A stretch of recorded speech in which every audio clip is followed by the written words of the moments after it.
Decades ago, when our television stations, WICU and WSEE, broadcast several live programs that had nothing to do with news. Yeah, one program on WICU may have been the most popular of them all, and it was aimed at kids. John Last takes a look back for this edition of The Last Word. WICU TV. I can truthfully say that when I enter this building and walk the halls, I think about the history of this place and the legendary people who came before me. One of those legends was called Pappy. Remember Pappy? Well, here he is, with his long beard, black glasses, floppy hat, overalls, and checkered shirt. His two puppet sidekicks were always nearby. Everyone who does remember Pappy, like myself, are now up there in years. The Pappy Show was broadcast live from the WICU studios in the late 1950s and early to mid-1960s. If you were a kid in Erie back then, you wanted to be a live audience member for one of the shows. Every once in a while, just as an adult, you talk to somebody and you said, "Have you ever been on the Pappy Show?" And it's amazing how many people said they were. Al Koontz appeared on The Pappy Show when he was 8 years old. He says it was a big deal for a kid from Erie to be in the audience for The Pappy Show. This was a daily, live Erie TV phenomenon.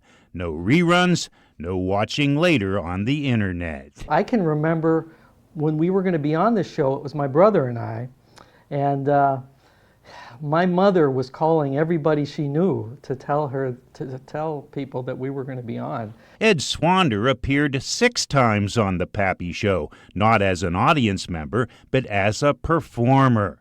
Ed was a student at Long's School of Dance.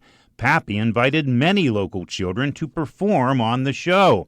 Ed remembers the excitement when his dance troupe took the stage. It was like to be on television and like there's hundreds and maybe thousands of people watching, wow, this is really great. I'm sure most kids have happy memories of their appearance on The Pappy Show.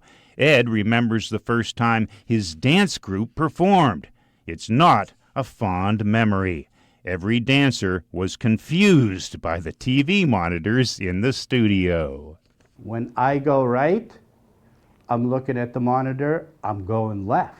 When I go left, I'm going right on the monitor. So our timing and our sense of direction was a hot mess. Pappy to the rescue.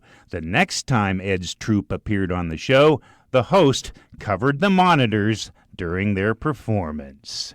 Let's relive your memories of The Pappy Show, Ed. Let's do it. 5, 6, 7, 8. With the last word in the studio, John Last, Erie News Now. And neither Al nor Ed remember the exact format, they say, for the Pappy Show. They remember Pappy interviewing a few members of the audience, introducing the entertainment, and then showing a few cartoons as well. And if you have a memory of the Pappy Show, send it along in the comments section for this story on ErieNewsNow.com or any of our formats. We'll be right back.